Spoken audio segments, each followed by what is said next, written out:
I'm Amy Cherry. This local news is a service of Flagler County's Toyota dealer, Beaver Toyota, here to wow ya.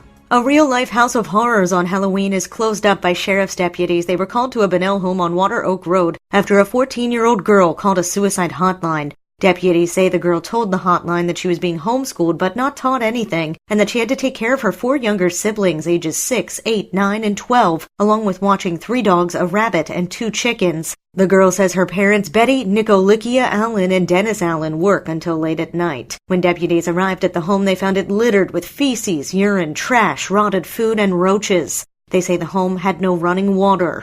The parents face 5 charges of child abuse and neglect and remain behind bars on $5,000 bail. This portion of Flagler's Morning News brought to you by the Daytona Beach International Airport, Delta Airlines nonstop to Atlanta, and now nonstop service to New York City via American Airlines.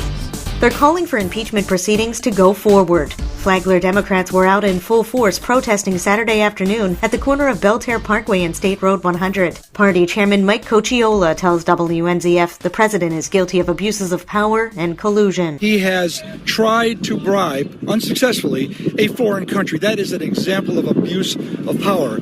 But there's other things he's done. For example, he is hiding information from the American public. They're locking away transcripts of phone calls. They are simply withholding information. They are refusing to cooperate with a lawful and congressionally authorized impeachment inquiry. But he says Democrats realize the votes for impeachment just aren't there, so it'll be up to the voters in 2020 to decide whether President Trump gets a second term. We will not let this man ruin this country any further. We will not allow him to take this country down into the pits of 19th century any further, because that's what he's doing.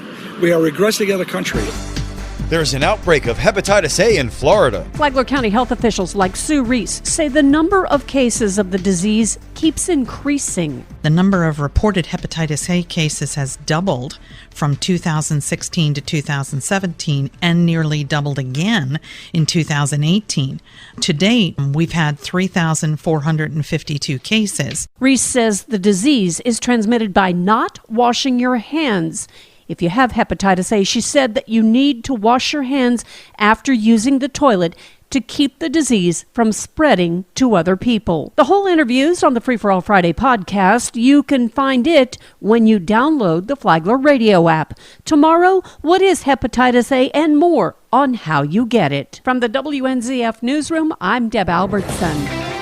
An event later this month will show off a wide variety of classic military aircraft. John Arking has the story. Freedom Fest 2019 is coming to the Flagler Executive Airport Saturday, November 16th, starting at 10 a.m. The free event will feature more than 30 warplanes, including a B-25 bomber, along with static displays from the Vietnam and World War II eras, drone and remote control plane demos, skydiving, biplane rides with free kids zone, and a classic car show with more than 100 exhibitors, all capped with a fireworks finale at 8:45 p.m. Among the displays will be a pair of Huey helicopters, which retired Army Lieutenant Colonel Fred Edwards with the Army Aviation Heritage Foundation says saw its role change through the years. The Huey was initially designed back in the late 50s into the early 60s prior to the Vietnam War to be a medevac platform. When the war started, a thing called air mobility was instituted, and the means of getting the soldiers around a battlefield changed, and they went by helicopter.